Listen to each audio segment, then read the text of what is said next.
قرآننا من معجزات المصطفى محمدا أجلها نفعا على أمته مسرمدا طوبى لمن يحفظ دنيا وأخرى أبدا كيف لا إذا يموت جسمه لن يفسدا Quran kita dari mukjizat Nabi Muhammad pilihan, keagungannya berguna bagi umat sepanjang masa. Bahagia bagi penghafal dunia akhirat selamanya. Betapa tidak bila meninggal jasadnya takkan binasa. Assalamualaikum warahmatullahi wabarakatuh. Perkenalkan, saya Muhammad Naif Abdillah dari kelompok KKN MDR Sahwahita. Pada kajian Kamis sore hari ini kita akan belajar tentang Al-Quran sebagai penyembuh di masa pandemi seperti ini. Ketahuilah wahai sahabat, bahwa sesungguhnya Al-Quran itu mempunyai beberapa nama. Di antaranya ada Al-Huda, ada Al-Kitab, ada Al-Furqan, ada Ar-Ruh, ada An-Nur, ada Al-Haq, ada Al-Bayan, kemudian ada Asy-Syifa. Dan Asy-Syifa ini adalah mempunyai arti penawar atau penyembuh, sebagaimana yang Allah sabdakan di dalam surah Al-Isra yang berbunyi, A'udzu billahi minasy syaithanir rajim. Bismillahirrahmanirrahim. Wa nunazzilu minal Qur'ani ma huwa shifaa'un wa rahmatul lil mu'minin. Yang artinya Allah telah menurunkan sebagian dari Al-Quran itu sebagai syifa. Arti dari kata syifa di sini adalah penawar, wa rahmatul lil mu'minin, dan sebagai kasih sayang bagi orang-orang yang beriman. Sahabatku yang dimuliakan oleh Allah Subhanahu wa taala, di masa pandemi yang seperti ini, kita sebagai orang Islam jangan sampai kita panik. Kenapa? Ketika kita panik, otomatis daya tahan tubuh kita akan menurun.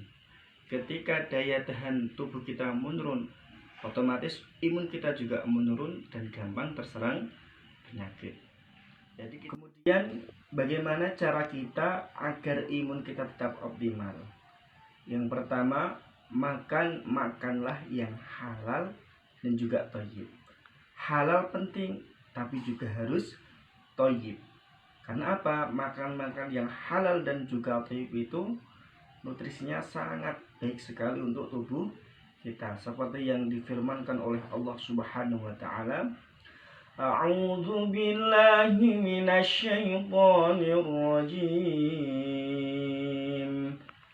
Bismillahirrahmanirrahim. Ya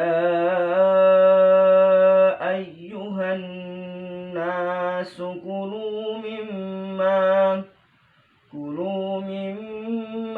fil ardi halalan tayyiban wa la tattabi'u khutuwatis syaitan innahu lakum aduwwum mubin,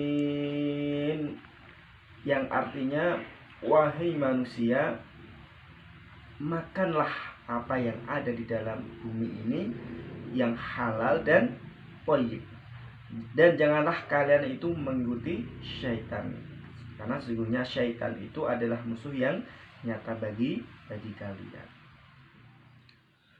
Cara yang kedua agar imun kita tetap stabil yaitu dengan cara istirahat yang cukup. Karena apa? Ketika tubuh ini istirahatnya itu cukup, maka imun itu akan kebal. Bukan berarti kita terus ibadah, bukan. Ibadah ya ibadah, istirahat perlu. Karena Rasulullah SAW pernah menegur sahabatnya, jangan kau paksakan tubuhmu itu untuk beribadah setiap malam, tapi berikanlah hak tubuhmu itu untuk istirahat. Kenapa? Ketika tubuh itu bekerja atau ibadah atau melakukan kegiatan terus menerus, maka akan gampang terkena penyakit. Kemudian yang ketiga, cara agar imun kita tetap stabil yaitu kita jaga emosi kita. Kenapa? Karena ketika kita itu emosi, otomatis akan mengeluarkan energi yang banyak, kemudian mendownkan mental kita. Jadi jangan sampai kita emosi. Ketika kita emosi, perbanyak berzikir kepada Allah. Banyak sekali cara berzikir. Bisa dengan membaca kalimat-kalimat thayyibah, bisa membaca Al-Quran, bisa dengan sholawat.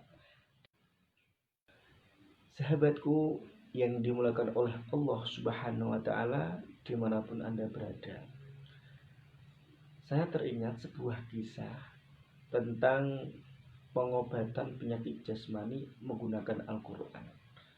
Dalam sebuah hadis yang diriwayatkan Abi Sa'id al-Khudri, anna nasa min ashabi Rasulillah sallallahu alaihi wasallam kanu fi safarin famarru bi hayy min ahyil arab fastawdafuhum falam yudifuhum faqalu lahum hal fikum raqin fa inna sayyidal hayy ladighun aw musabun faqala rajul minhum na'am fa'atahu faraqo bi fatihatil kitab insyaallah fabarahur rajul.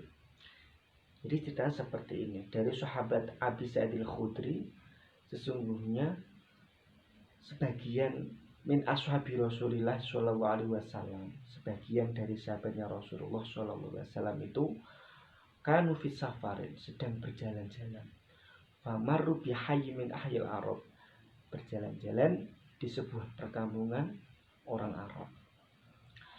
Kemudian setelah jauh dari perjalanan, para sahabat itu beristirahat. Fastawdafuhum falam yudifulahum, dia istirahat, minta untuk dijamu, hanya sekedar minum atau apa, minta untuk dijamu. Tetapi dari penduduk Arab itu tadi tidak mau menjamu. Faqalu lahum hal fikum raqin, tetapi dari penduduk Arab tadi malah bilang, apakah di antara kalian ada yang bisa mengobati atau ada yang bisa meruqyah? Fa inna sayyidal hayy ladihun aw musabun, karena sesungguhnya pemimpin dari kaum tersebut sedang terkena penyakit. Dia mengatakan tersengat hewan. Faqala rajul minhum na'am, kemudian dari sebagian dari sahabat tadi berkata, iya, saya bisa. Fa'atahu, kemudian di antara sahabat tadi mendatangi tokoh dari orang yang terkena penyakit itu tadi. Faraqahu bi fatihatil kitab, kemudian sahabat tadi membacakan surah Al-Fatihah. Surah Al-Fatihah, Al-Fatihah saja.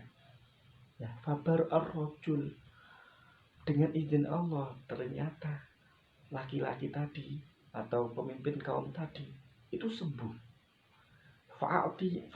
Fa'utiya qati'an min ghanamin, kemudian setelah pemimpin dari kaum tadi sembuh, orang yang meruqyah tadi, membacakan surah Al-Quran tadi, diberikan khotian min ghonamin, diberikan 1 ekor kambing.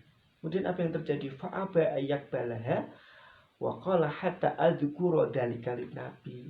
Orang yang meruqyah tadi bilang gini, saya tidak akan menerimanya hingga cerita ini sampai terlebih dahulu kepada Rasulullah Shallallahu Alaihi Wasallam. Fa'atan Nabi. Kemudian orang yang meruqyah tadi sowan atau mendatangi Rasulullah, mendatangi Nabi. Pada karol dalikalah, kemudian menceritakan apa yang sedang terjadi tadi, diceritakan semua. Faqala ya Rasulullah wallahi ma raqaitu ila bi fatihatil kitab. Demi Allah, saya itu tidak meruqyah, tidak membacakan apa-apa kecuali dengan Fatihah. Fatabasama. Kemudian Rasulullah Shallallahu Alaihi Wasallam tersenyum. Wa qala wa ma adraka annaha ruqyah. Rasulullah mengatakan gini, kamu tahu dari mana sesungguhnya Fatihah itu bisa meruqyah? Tsumma qala, kemudian Rasulullah mengatakan khudhu minhum, ambillah kambing tadi, wadribuli, ambilkanlah untuk aku sebagian, bisa mimmakum, dan kita santap bersama-sama. Jadi artinya salah satu dari keagungan Al-Quran itu sangat luar biasa, bisa menyembuhkan. Sahabatku yang dimuliakan oleh Allah Subhanahu wa Ta'ala, jadi apa hubungannya Al-Quran sebagai penyembuh di masa pandemi seperti ini? Lihat saja para santri, para kiai yang senang tiasa setiap hari membaca Al-Quran, menghafalkan Al-Quran, tubuhnya sehat, kuat, zahiran wa batinan. Tidak cuma itu, bahkan di dalam syair, kaifala idza yamutu jismuhu la yafsuda. Betapa tidak ketika meninggal dunia, jasadnya tidak akan binasa. Jadi artinya orang yang senantiasa berzikir, orang yang senantiasa membaca Al-Quran, maka jasadnya, maka dirinya sehat zahiran wa batinan, dan sebagai penambah imun di masa pandemi seperti ini. Wal afu minkum. Wassalamualaikum warahmatullahi wabarakatuh.